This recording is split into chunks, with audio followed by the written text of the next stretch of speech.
American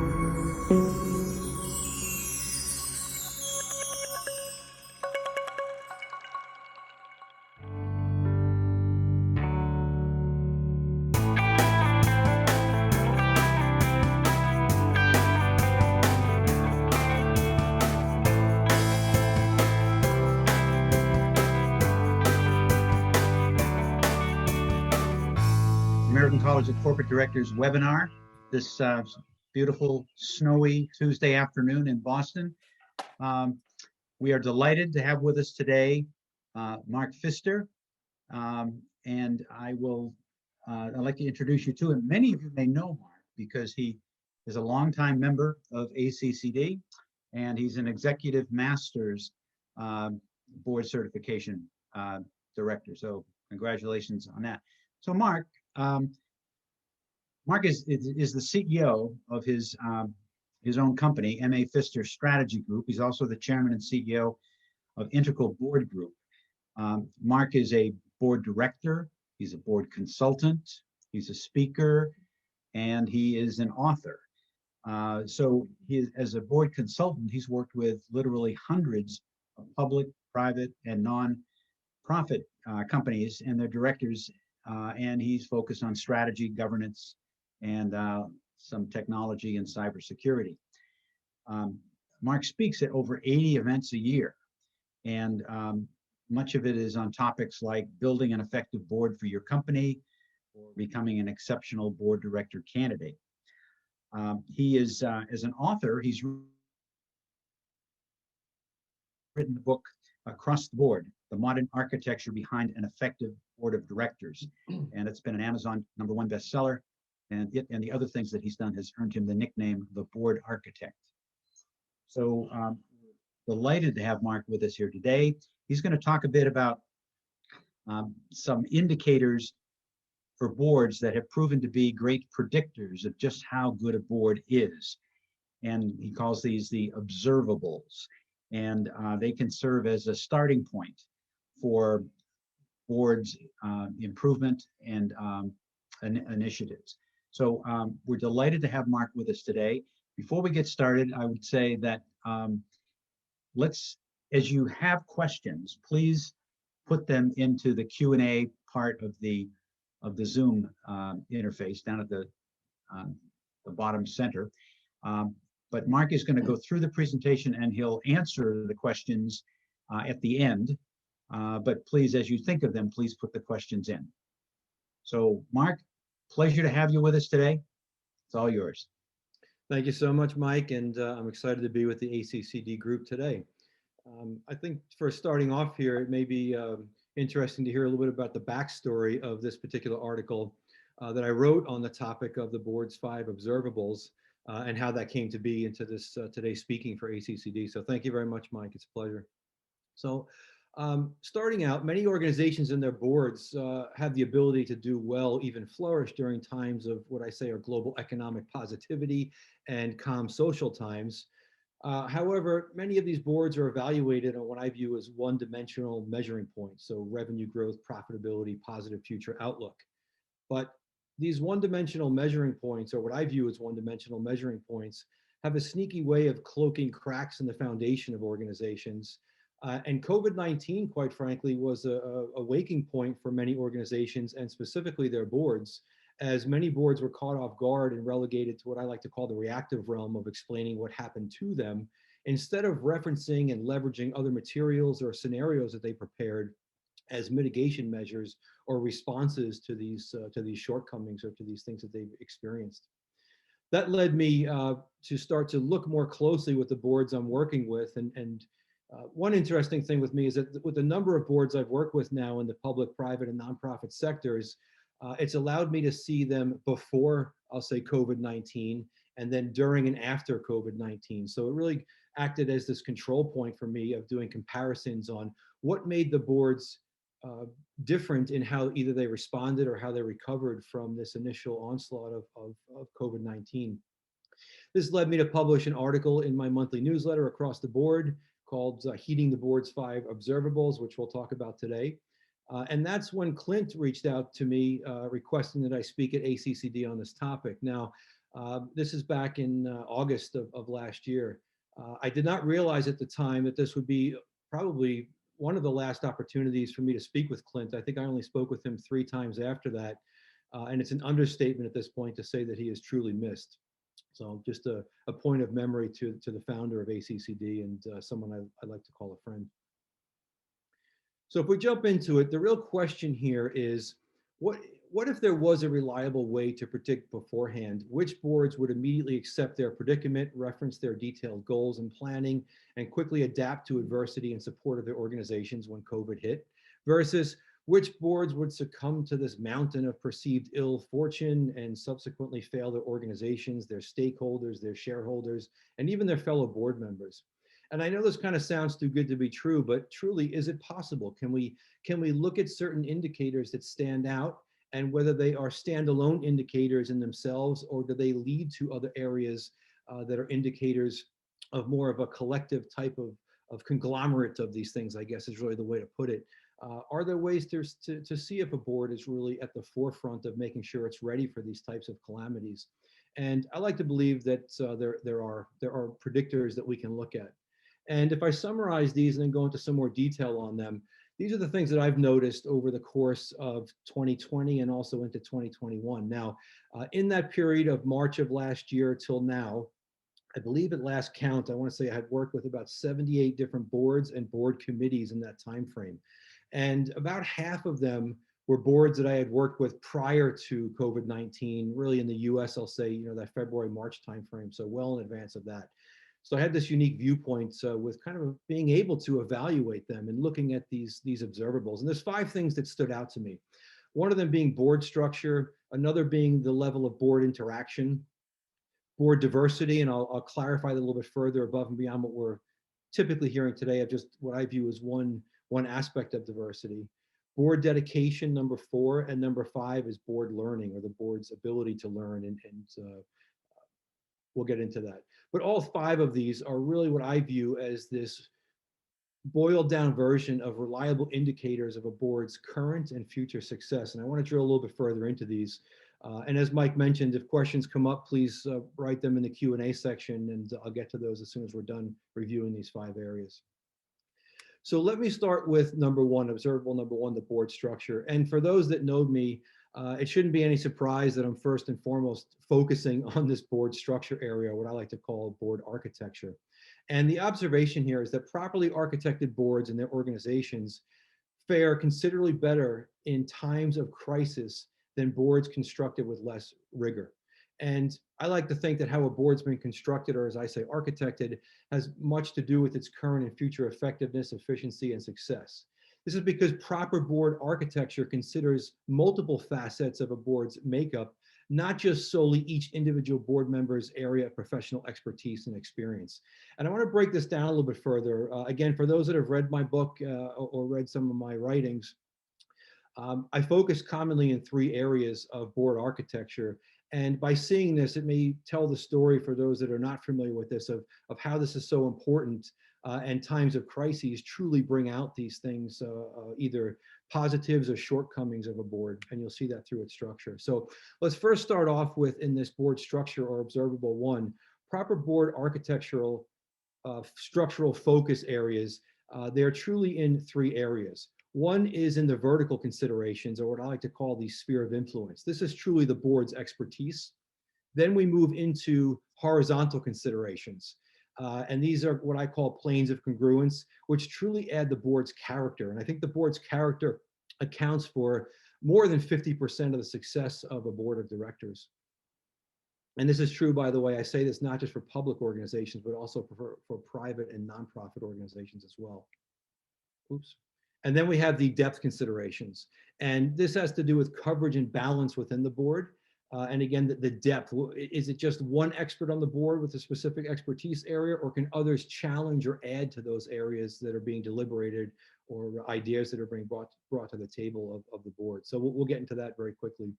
So these are the 3 areas. Most boards are good at the sphere of influence, or certain aspects of the sphere of influence area, the expertise, but most of them spend little to no time on the horizontal considerations and the depth considerations, and I'll touch on those quickly right now.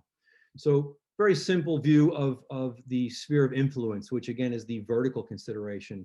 And the sphere of influence creates the important foundational expertise elements.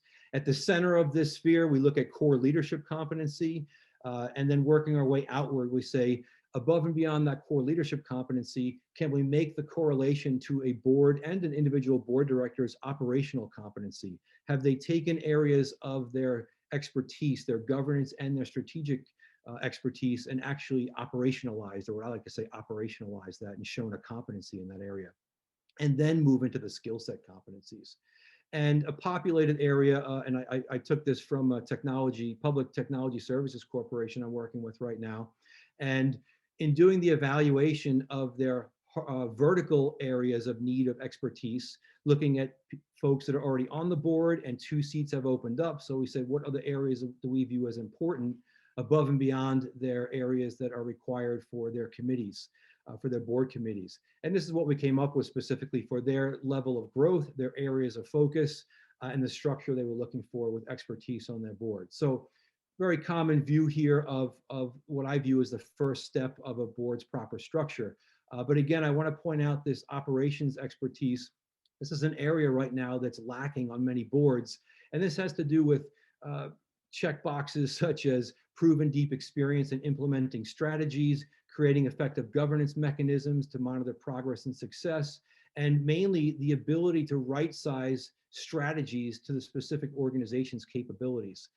So just because someone has a great title, very high title, they have previous board experience, they were a CEO, that does not necessarily correlate into relevant operations experience, which correlates then to the ideas and the guidance they're giving to that board. Is it truly valuable at that point? So I've been digging further into the operations experience for many of the boards that I'm helping architect or re-architect, and putting a little more effort into that operations area and drilling into that a little bit further. So this model shows a combination of both internal facing as well as external facing requirements for this board. Very important to look at it in this way. If we expand on this now to the second area of this first board structure, we say now, let's add a little character. Let's look at some other considerations. And a board's planes of congruence creates the important foundational character elements of the board. So a few examples of this, and what this is now, the sphere of influence we talked about a moment ago, take that and lay that down now, which is at the bottom of this page. You see the sphere of influence is the foundation, the vertical foundation. Now we're going to lay horizontal considerations across the top of that. This again is building more character into our board. I'll point out a few on here that I view as extremely important. Number one, strategy and governance expertise. Many board directors, of course, have deep governance expertise, but many also are lacking in what I view as formal strategy expertise or applied strategy. So we come up with ways of looking at and evaluating both the combination and the interrelationship and the evaluation of someone's knowledge in the governance and strategy area in terms of how they interrelate. Another area, personality traits. So one that I'm extremely honed into in the evaluation of boards. I don't want people with all the same personality traits. So I look for a balance in these boards, or design boards that have a balance of what I view as these 4 main personality traits. An analyst, a diplomat, a sentinel, which is the protector, and the explorer. And you can see how if you're missing any one of those personality traits in this example, the board is not truly balanced in the personality traits, which means that the way ideas and concepts and guidance are delivered or shared between the board, they're not being looked at by a major area of importance of one of those personality traits. I'll touch in a moment a little further on the emotional intelligence area and add the MQ into that, mindfulness intelligence also. But you get the gist of this, I hope. Again, it's the way of looking now. You decide what these planes are. Some boards I work with have 4. They set on level set on 4, and other boards are looking at a significantly larger amount of planes of congruence or horizontal considerations they want to consider for their board. So another area, you can probably see why this is so valuable to look at another depth of board structure in this way of horizontals across the board. And the other area, or the third area of board structure, is coverage and balance. And this creates what we mentioned earlier were the depth elements or the depth components of a board. Coverage being the ensuring that you've engaged at least one true expert in each area of your design sphere of influence. And then balance is looking at, do we have more than just one person that can weigh in as an expert in this area? So I'm going to use a quick example in a moment here that shows this comparison of coverage and balance. And at its highest, most level, looking at coverage and balance, if we say that this particular board had 6 to 7 folks, I think they were looking at for the size of their board, and we evaluated them based on what expertise areas or sphere of influence areas they were looking for.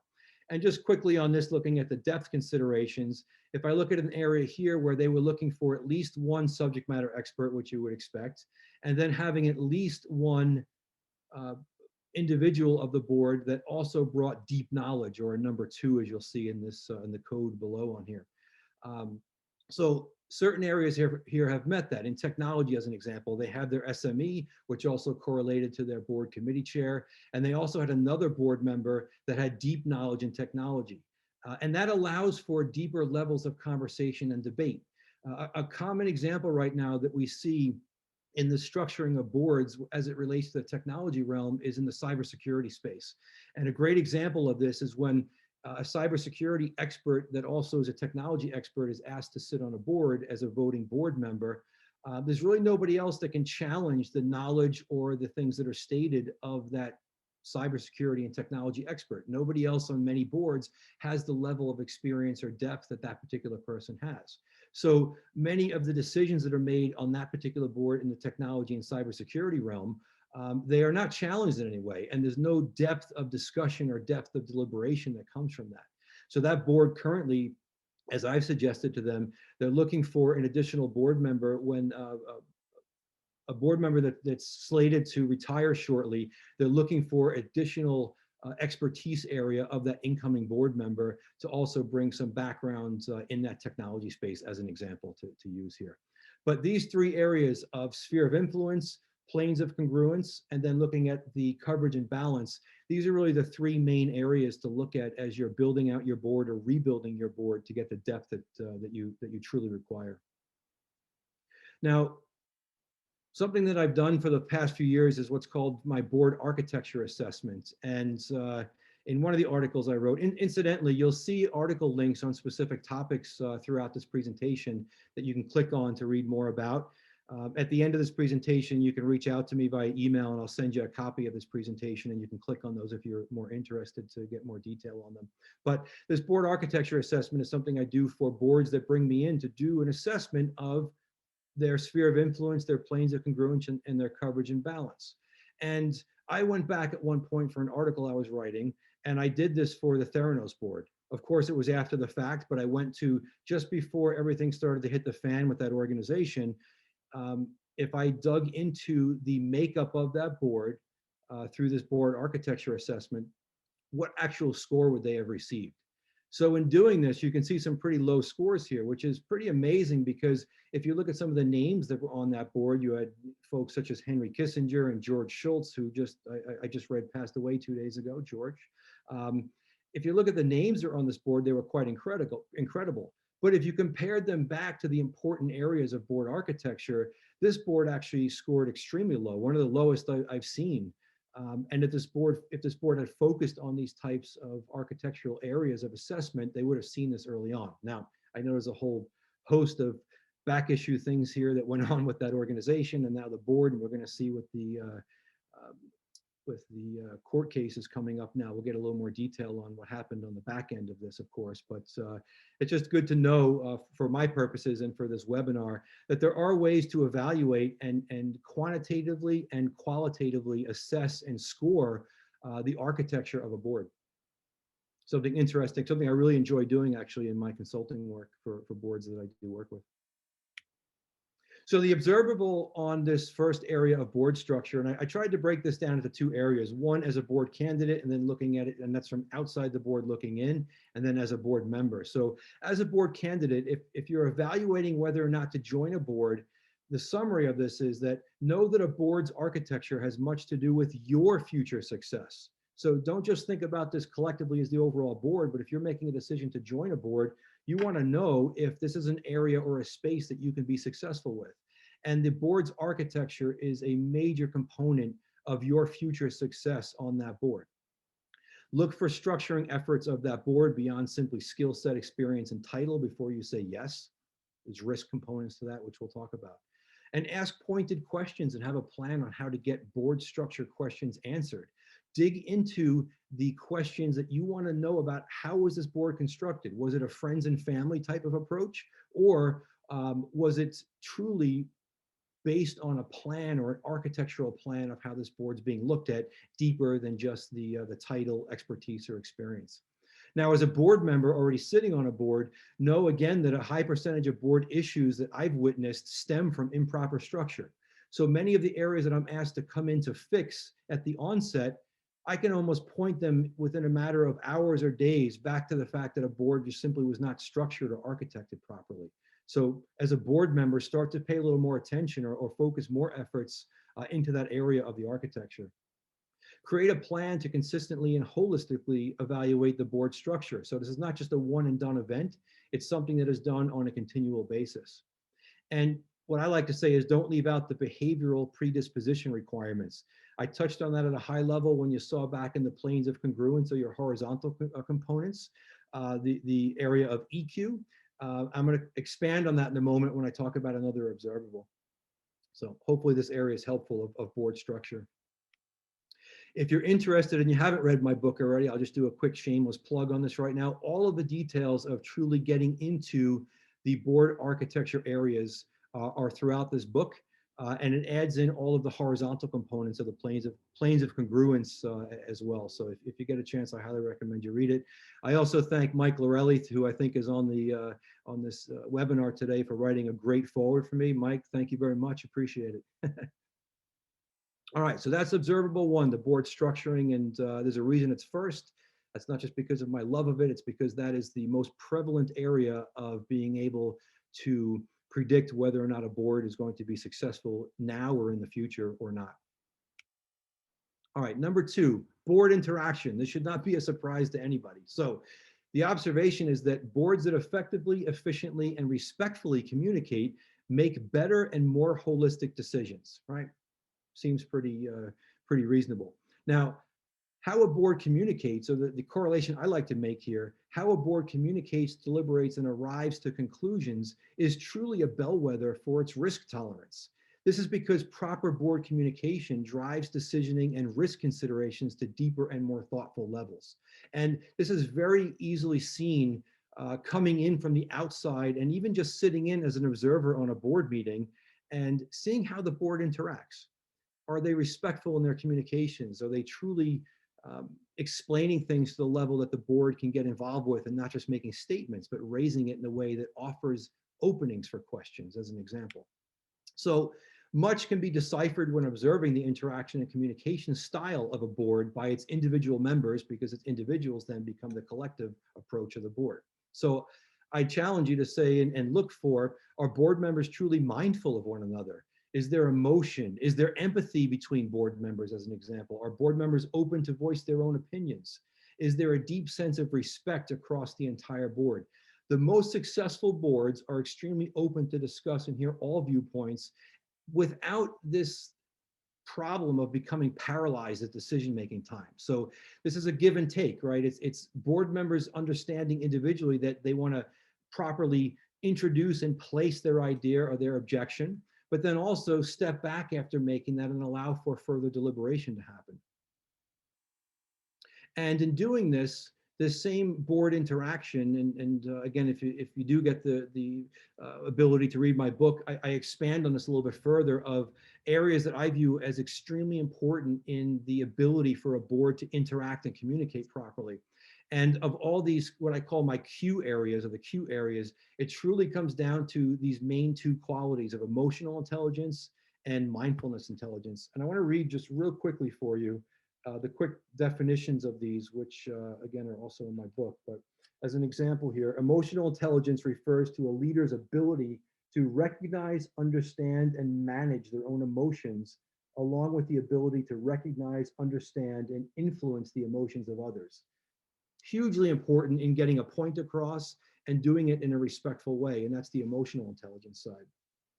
If we switch over quickly to mindfulness intelligence, this is an area that many are not as aware of as it compares to emotional intelligence. But again, also is another great measuring point for a board to consider. Mindfulness is the process of bringing one's attention to the internal experiences occurring in the present moment. So think about that also for a moment, in that the importance of mindfulness intelligence, how you deliver something also depends on the specific moment in time in which you are delivering it. And by combining EQ and MQ, this is really something that increases the ability for the board interaction to be elevated. So something to consider in your observables of your own boards or boards you're evaluating whether or not to join. Start to dig a little further into if indeed they have the EQ and the MQ that you're viewing as a group that you want to join. Now, one other piece, if we expand upon this board interaction, one of the most indicative qualities to observe in a highly functioning board as it pertains to board interaction is something I call respectful dissent. And you probably already know what that means, but we haven't seen a lot of respectful dissent in recent times as it pertains to politics, quite frankly. But the easiest way to correlate this to the board realm is to say a common example of a board member who is outvoted in a voiced preference, but they're able to say, I disagree, but I stand with the majority vote of this board and support the decision 100%. That is an extremely mature and respectful dissent type of comment to make, where you were allowed to voice your opinion. It was heard, it was processed, it was deliberated possibly a little bit further. But then again, you align with the final outcome of the vote of that group. And that's true of a board or any type of team that you work with, especially in a leadership role. So this respectful dissent quality, I'll call it, is extremely important to see and to observe in boards. And in looking at how boards operated, especially after COVID had hit, this was something that was extremely important in boards driving to conclusions and doing it in a respectful way where they did not undermine the camaraderie of their boards. So the summary of this board interaction as a board candidate, again, look for clues on how the board interacts and deliberates.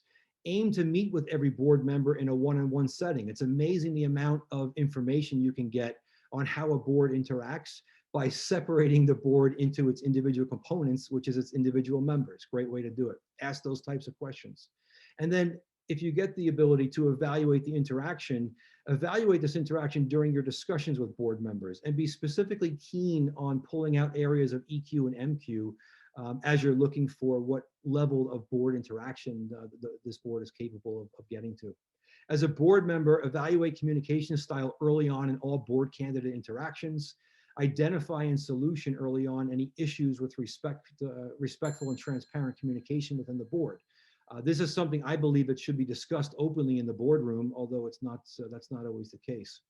And then ensure board alignment with the concept of respectful dissent. Many of the boards I work with where I don't see that respectful dissent happening, I actually push and I'll stop the meeting and I'll actually explain the concept that I just shared with everybody on this webinar today to say that there's a reason for respectful dissent and it needs to be practiced, which again helps to further build the foundation of camaraderie on a board without undermining it in any way. Another super important area, and you can probably make the correlations of board interaction to its success, especially during times of crisis. All right, number 3, board diversity. So diversified boards inherently consider more abstract causation and commonly get to root issues more quickly. So a board's diversity actually has a direct correlation to its ability to quickly accept adversity and then successfully overcome hardship. And this is because differences in perspective consider alternate viewpoints. And one of my favorite diagrams that I've come up with that I like to reference for this is here. So the reason why diversity is so important in all decision-making and leadership is for the following 4-stepped reason. One is that historically underrepresented populations within the boardroom correlates or equals diversity of perspective, right? What their experiences were throughout their life, both personally and professionally. That equals then diversity of thought, which then equals well-informed and holistic decisions. And if we truly drill down to the core of why diversity is so important, and we take away all the physical attributes of why we think, or why and what we think diversity is, this is what we're driving to in a decision-making environment such as a board. It's to get to these well-informed and holistic decisions through diversity of perspective, through diversity of thought. And this leads us to elevated outcomes and, by the way, lowered risk, which is one of our areas of responsibility as a board director, to lower risk for the board and for the organization. So great way of looking at this about how board diversity, especially in times of crisis, drills us down and allows us to get to more well-informed and holistic decisions.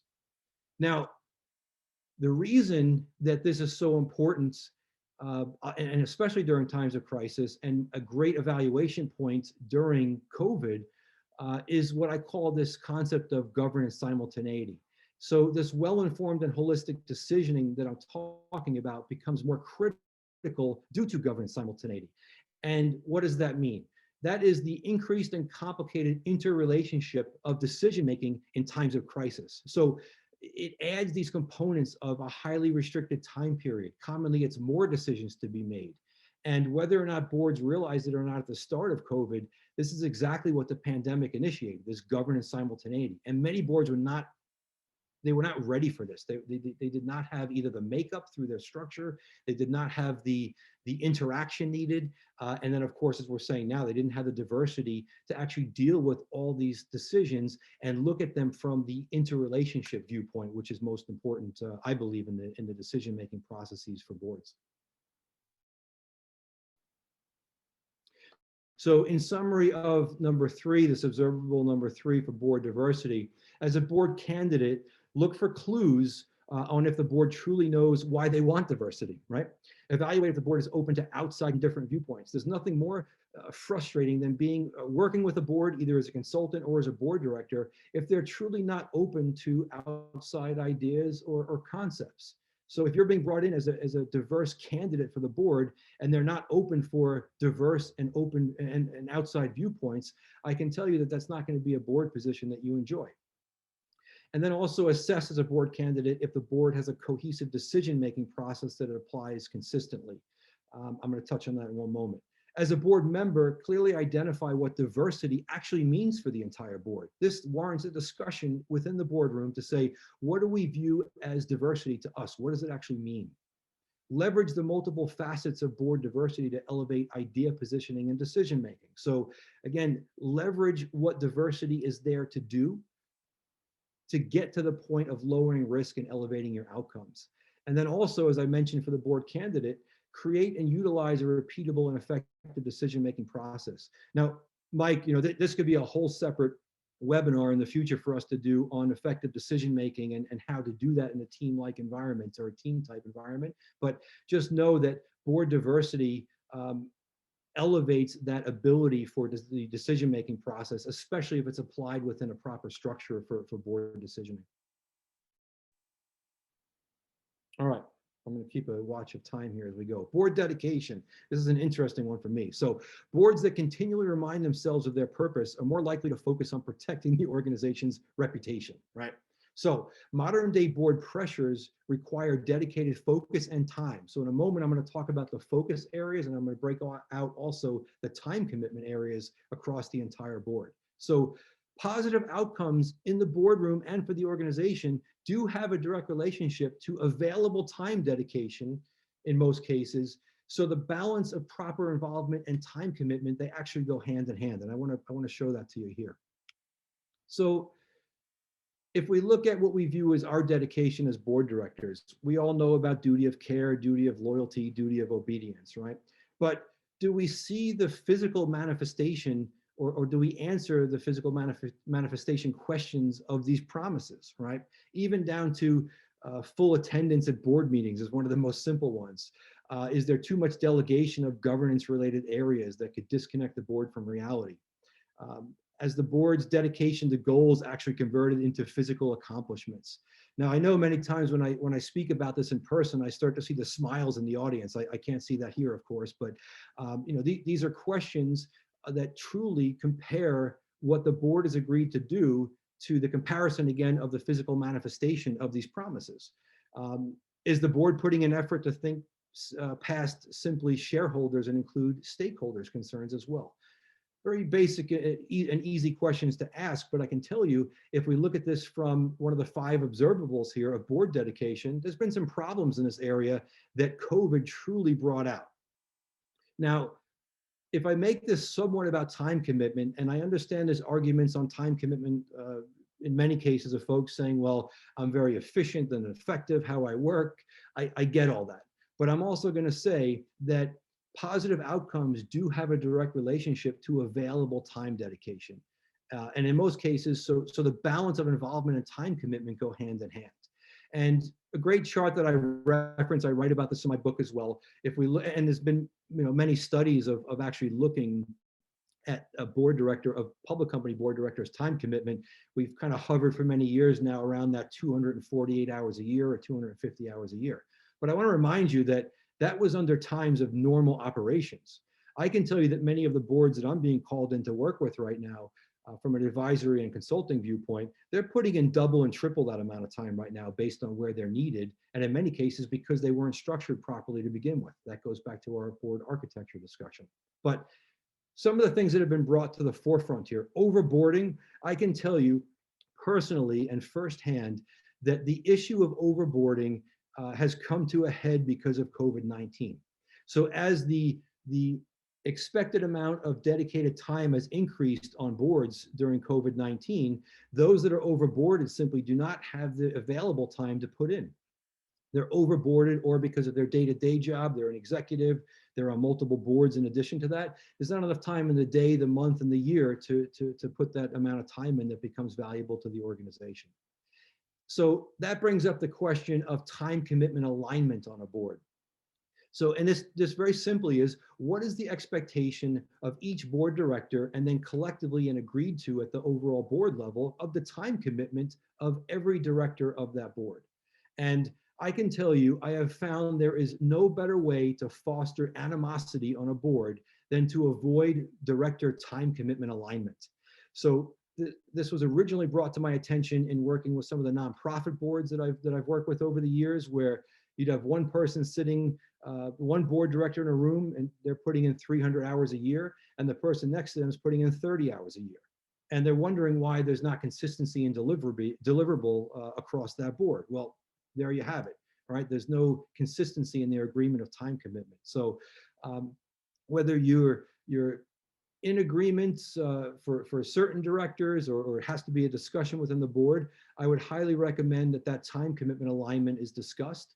And also, if it's not under normal operations time of the organization or for the board, that it's revisited to level set what is expected of board directors in terms of their time commitment. Because again, there is a relationship to the ability to focus on areas that are important, and the success or the outcome of those areas of importance to the board based on its time commitment. So that's observable number 4. If we look at this from a questioning viewpoint for a board candidate, probe to see if the board that you're planning on joining has level set the time commitment per director. Assess how the board governs and the leadership and itself as it pertains to focus and time commitment. Ask if the board clearly defined its own goals above and beyond the organization's goals, which is also part of this board dedication. As a board member, clearly define board member time commitment and confirm agreement on this. Don't be scared also to visit this in times of crisis to make sure there's an understanding of what commitment needs to be made at certain times throughout that life cycle. Ensure proper governance mechanisms within the board itself between goals, strategy, and milestones. Another topic we could delve deeply into, and its summary for that one, I'll just say that I'm nervous of boards that don't also, where the board has understands the organization's goals, strategy, and milestones, but I'm nervous of boards that also don't have their own, meaning board's goals, strategy, and milestones for what they have to accomplish in their realm of board directorship. So something to keep in mind.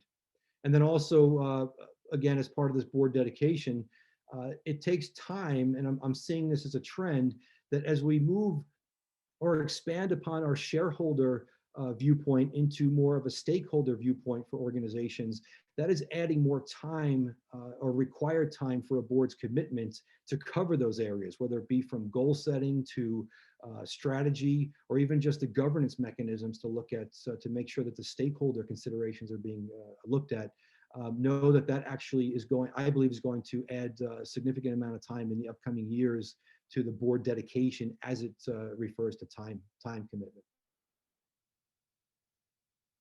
All right, and lastly, board learning environment. This is a big one for me. You know, if I could have this in the first two, I'd probably move it up. But the observation here is that boards that view ongoing learning as a requirement of their position are more likely to reach outside their immediate circle for viable solutions. So a board's openness to learning does actually have the ability to lower organization risk. And the concept of knowing what you don't know and asking the right questions support this and have extreme value. So it used to be that board directors thought that when they reached a certain level, and I shouldn't say this for everyone, but a majority, they would say that once they reached the level of board directorship and sat on public company boards, that they had reached the pinnacle of their career and there really was no more need for learning. But we all know today that that's the amount of learning and required education for board directors to remain effective and properly serve an organization, it's increased exponentially. So look for boards and make your board an environment where you incorporate continuous learning topics into the meeting agendas.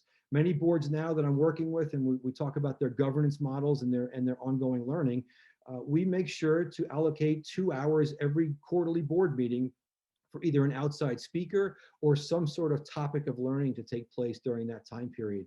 And if you're able to correlate that to a current challenge, even better. Another question, do individual board members pursue advanced education certifications in the board vertical? Great topic for ACCD, of course, because this is what they do. But again, it's looking at both the collective board and also the board, individually, the board directors. Are they open to continuous learning? And then with specific challenges, as I mentioned, are experts brought in to present at a governance level those particular topic areas. Extremely important. So as a board candidate, ask how the board handles continuous learning requests. Assess if are internal and external learning opportunities, and ask the question, does the board promote and or reimburse education, certification, or board trade organization costs? Many boards are doing this now, especially at the public level. As a board member, aim to incorporate a continuous learning credo into the organization, including the board. Acknowledge the connection between ongoing education and the lowering of risk. There's a direct correlation there. Again, something that was brought out during these times of COVID.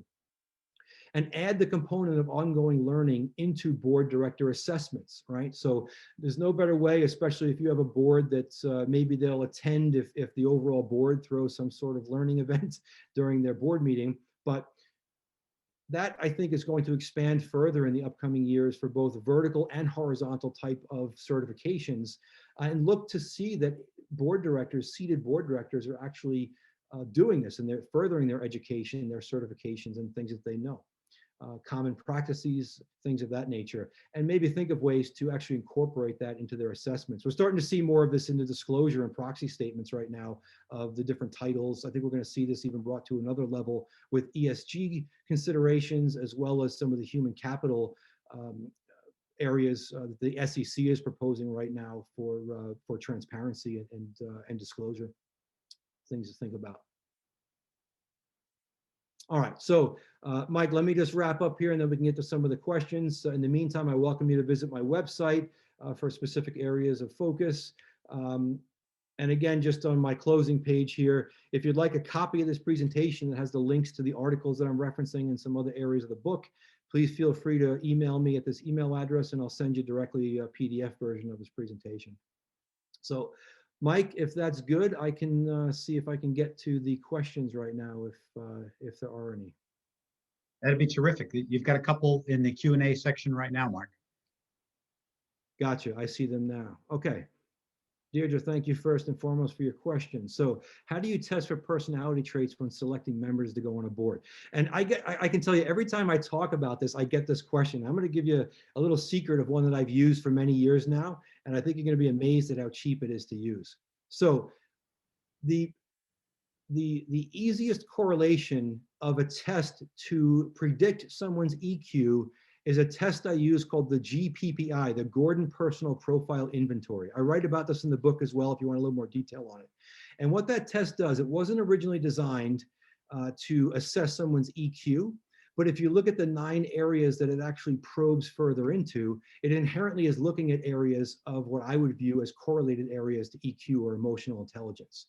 And it has been instrumental in, even in my pre-board career, and I was the CEO of a technology company, it totally changed the success level of hiring in my organization, especially at the executive level, because it allowed me to drill further above and beyond how somebody performed in an interview and what their resume looked like. So it's a great way. I think the test, by the way, is like $25 or $28. It's nothing. But the level of detail that you get from that, and there's different levels of that test. I use the short form version of it, but it breaks it down into even areas, something called ascendance, or someone's ability to take on additional responsibility should they need to, or should it be assigned to them. Awesome areas of correlation to someone's EQ. There's another test I use that I kind of converts and do a correlation between MQ of mindfulness intelligence and also IQ as it relates to someone's knowledge in a specific industry vertical. And that's a test called the Watson-Glaser. And it's quite interesting because similar to the Gordon Personal Profile Inventory, both of these tests, they actually don't have right or wrong answers. They're compared to a control group of folks in that specific industry at a certain level of expertise and experience.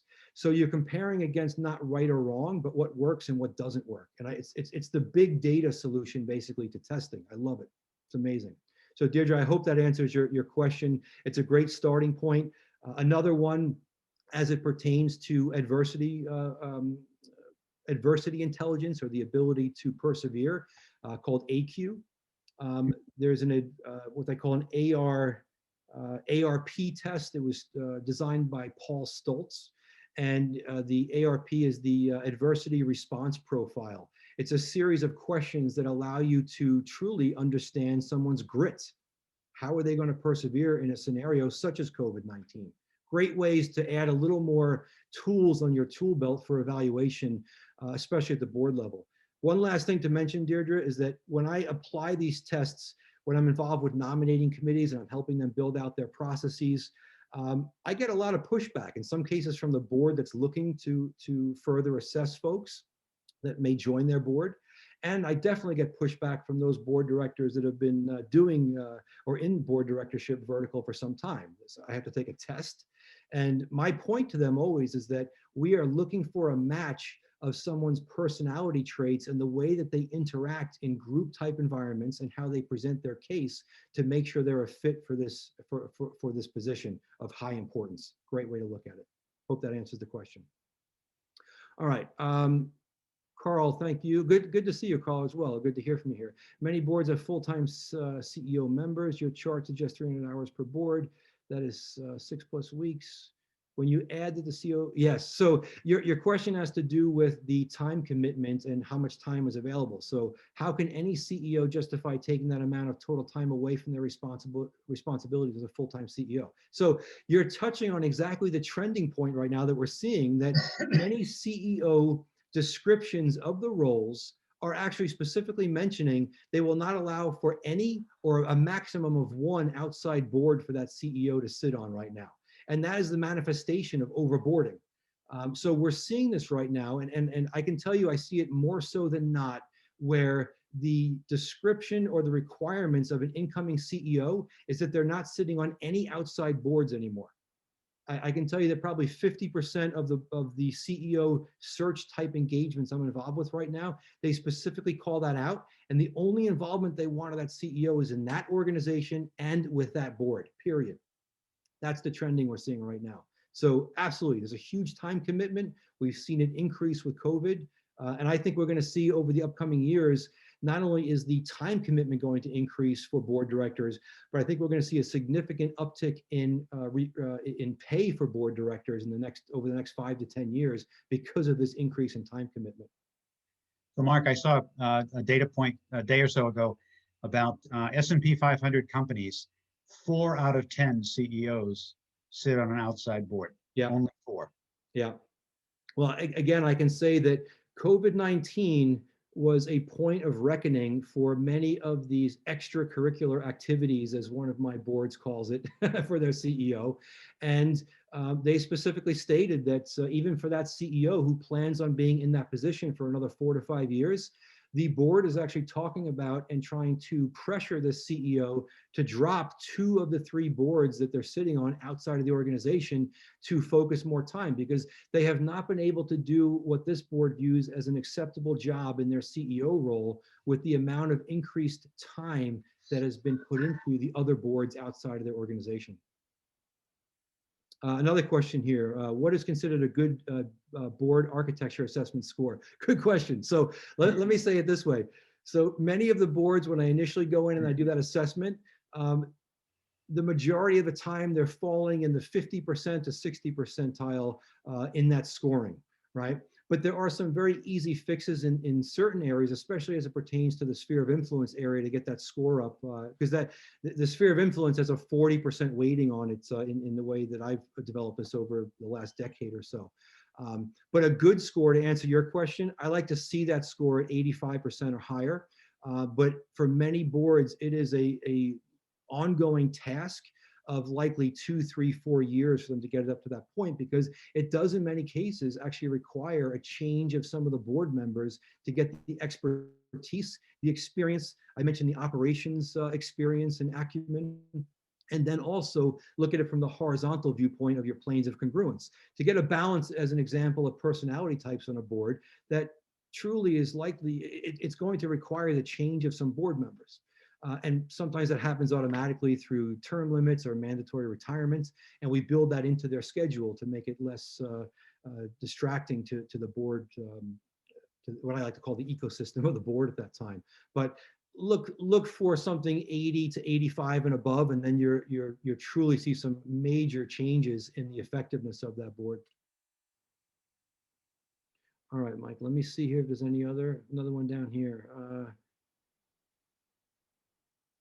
Interesting trend on CEO board participation. What are you seeing for board members who are sitting CFOs? So I actually think it's not as pronounced, I'll say right now, it's for the pressure coming down on CFOs as it is for CEOs, as you can imagine. But I think we're going to see a general trend in this change over time, that any position with the letter C in front of it for an organization, I think that what's good for the goose is going to be good for the gander, and you're going to see that actually permeate through the requirements of any C-level position, that they are restricted in the number of outside boards to either 0 or 1, 2 at the most in the future. I think that's what we're seeing, we're going to see as the outcome of COVID-19, which really allowed us to further look into how something of that global scale affects the performance of a board director and a CEO.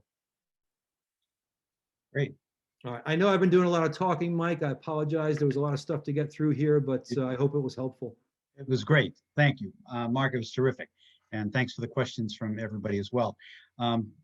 Mark, this was great. A great presentation. My biggest question, though, is how old were you when they took that picture of you with the wings?